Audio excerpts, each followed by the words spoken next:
So now that the lunatics have vacated the asylum, they're getting things back on track at Lotus. Literally. The debts have mostly been paid off. A range of new road cars will gradually begin to appear over the coming years, and Hethel's motorsport programme is in rude health. And it's being fronted by two new Exige V6 races. One that's road legal and made mostly for track days, while the other, the yellow car you see here, is a full-blown racing car. And last week I had a quick go in them both.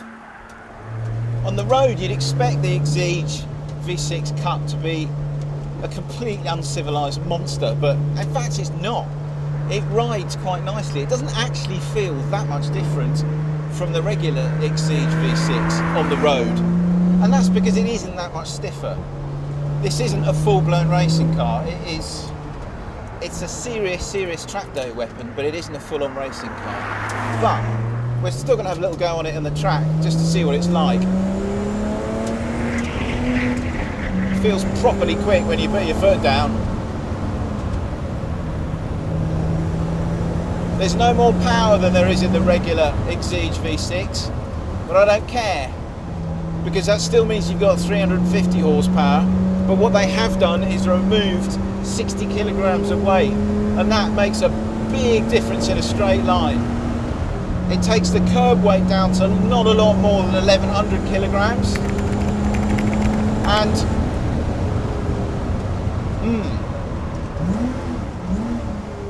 you need to know what you're doing before you just jump in a thing like this and have a blind around a track day, especially because it's got Pirelli P0 Trofeo tyres on it, which are a step up even from a Corsa.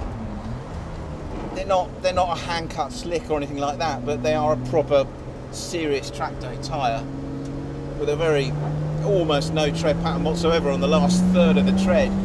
And when it's like this, it's probably not the ideal tyre to be driving on.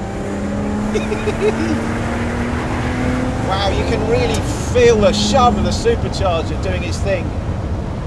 When it gets to about, well, I mean, it feels strong everywhere, but it feels really strong from about 4.5. Manual gearbox, it's nice and clean and precise. Lovely blip on the throttle when you give it some. It's actually quite nice to be doing that manually for once. A little bit of understeer through these quicker S's. There's quite a lot of understeer actually. Gosh, it's really slippery. It's really slippery. But you still have traction control there. It's a nice car, this. Monster performance. I'm quite shocked by the performance actually. Okay, I think we now need to go and try the full-on V6 Cup R, which is the racing version of this car. So straight away there are loads of things that just feel completely different on the Exige V6 Cup R compared with the regular Cup. The supercharged Toyota V6 engines are fundamentally the same in both Exiges, but in the R there's a touch more power and torque thanks to a different throttle system. But the biggest difference is in the gearbox. In the road car it's a conventional 6-speed manual, but in the racer it's a full-blown paddle shift sequential. Together with the racer's reduced curb weight and its even sharper chassis, that makes the R about 4 seconds faster around the Lotus test track on the same tyres. That is one heck of a difference. There's no traction control in this one either, and it's got even wetter than when I drove the Cup. I think I need to be a little bit careful in this one to begin with, because it's starting to rain harder. It feels altogether more serious, altogether more like a bit of a mad animal actually. Listen to the noise!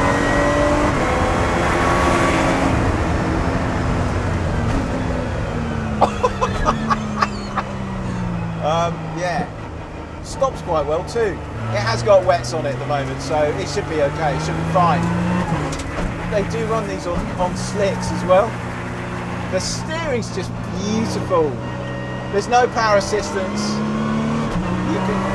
You you can just feel completely where the front tyres are and where the nose is.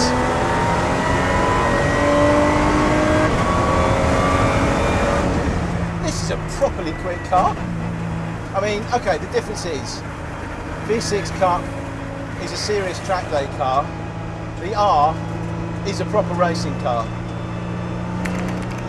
You don't put a set of road tyres on this and then drive to the circuit, because it'd be illegal to do so. But when you get to the circuit, you would murder the Cup in this thing. It just feels altogether more serious, altogether faster, quite a lot lighter, quite a lot more agile, but also, as racing cars do, quite a lot edgier as well. Oh, I would love to race one of these. It's lovely, it really is. Listen to that motor.